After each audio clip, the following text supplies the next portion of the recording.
mean, I grew up on my dad's couch, and in a normal council estate, and it was a weekend hobby for me and my dad. We kind of stumbled across it. We started racing RC cars when I was 4. Right. And he thought I had really good hand-to-eye coordination, so he bought me a go-kart.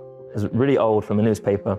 And we arrived at the track for the first time. We were not welcome. We were the only black people there. Right. And you know, and it was very, very expensive. So my dad had 4 jobs just to keep us going. He was going to London, doing his normal job, which was IT at a railway station. And then he would come home, he'd be putting up the sales signs, vending machines, anything he could find a little bit of cash to, because it's so expensive. But what my dad didn't want us to do is to struggle as he did.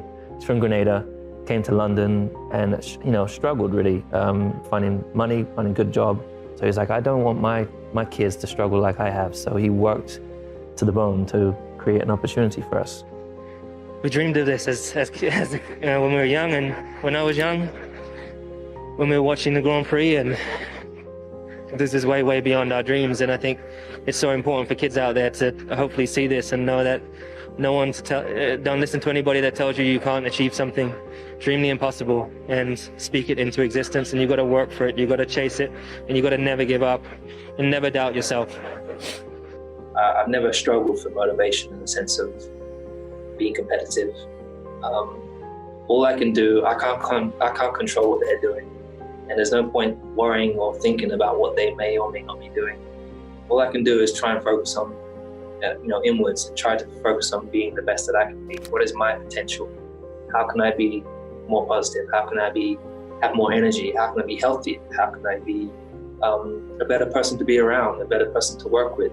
So I think about all these kind of things. Naturally, I have that question and that sometimes that feeling with other things. I'm not always the most positive person. I try everything, but there's things you try and you keep failing, and you're like, damn, I suck. And I could be really negative for a moment, and I'm like, no, keep going.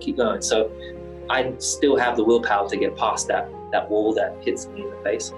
But when it comes to driving, I've done it my whole life, and that's the thing.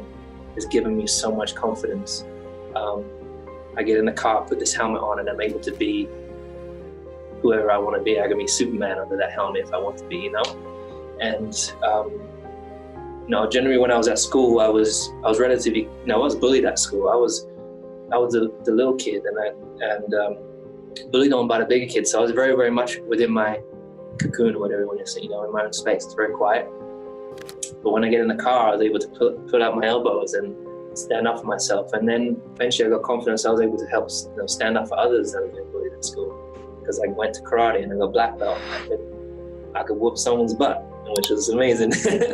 So yeah, but I've never doubted myself and I don't doubt myself in the car. I think there was one moment.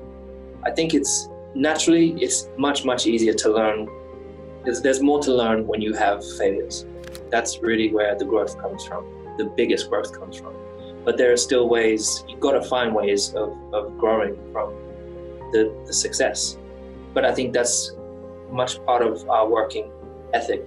We've had wins, come straight back, we do our debrief, and we don't skip anything.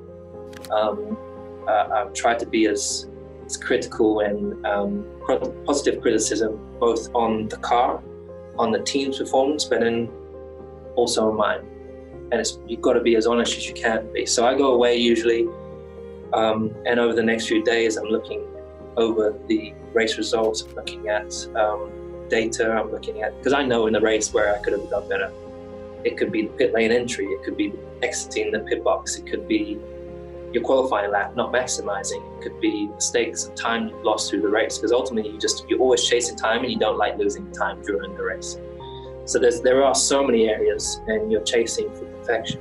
And so there's not been a single race that's been perfect. There's been times where it's been really close, and it's a great feeling when you feel close, but you're like, it's still not there. So I've got more work to do. If you look around, me personally, there's people that are on their social media all day, every day, looking at their phone and forgetting the rest of the world, and not taking time to see a sunset, not taking time to see the beautiful trees or whatever it is, So I'm trying to always find a balance.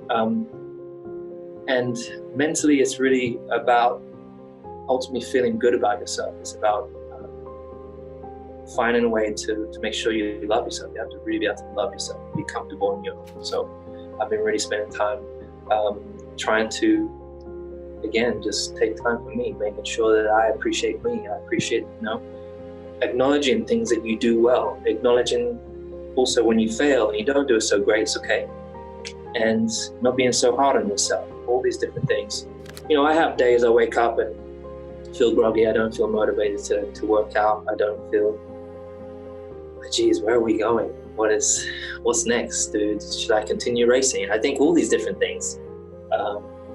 And then I'm like, damn it. And then there'll be, the next hour or whatever it passes, I'm like, damn, I love what I do. Why would I ever consider not continuing?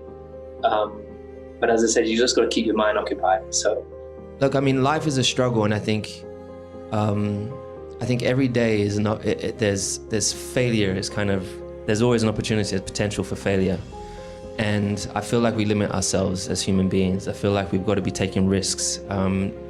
Don't fear embarrassment. Don't fear any hardships. If you don't try, if you don't fail, you'll never know what your limits are, right? You'll be limiting yourself most of the time. Believing in yourself is one of the, I think that's probably been personally one of the most important parts. There's definitely days where I feel like a failure.